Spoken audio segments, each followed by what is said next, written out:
What are the processing times for E2 visas in the summer of 2026? Great question. So every single consulate operates on its own calendar, okay? So regardless of where you file, you have to know a little bit about that consulate. Here's the trick. Yes, they do have online processing times for many types of visas. The E2 is not one of them. Why? Because they have to review many documents before they actually schedule the interview. Now, note, some consulates will take the application and allow you to schedule an interview. Some will allow you to schedule and then say you must send all your documents about 2 or 3 weeks before. And some will say, send it to us, hang tight, don't call us, we'll call you, and we'll let you know when you can schedule your interview. So those are the 3 types of things. Know that in London, things are taking a while. If you are British and you are looking into the E2 visa, you likely already know that, but it is taking some months. If you are Canadian and you are looking to the E2 visa, you know that Canada does a lot of E2 visa applications.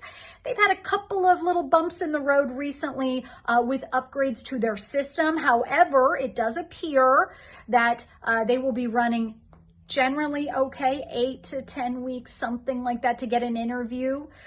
In Australia, we've had some great luck and gotten interviews in like 6 or 7 weeks. That was in Melbourne. Note that they have Sydney, Melbourne, and Perth. They all operate on their own timeline. Isn't that wonderful?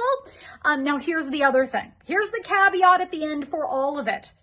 All of these timelines that I'm giving you could change by the end of this sentence.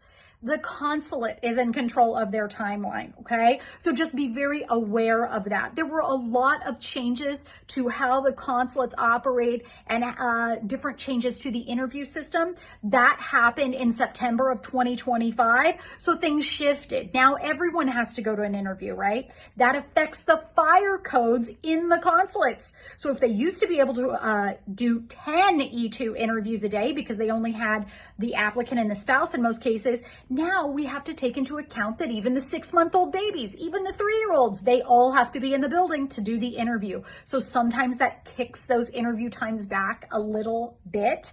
However, there have been some changes on the other side to say now we have more room for E2 applicants, which is no third country nationals, okay? Sometimes that's inconvenient, but in one way it clears the calendar a little bit of third country nationals.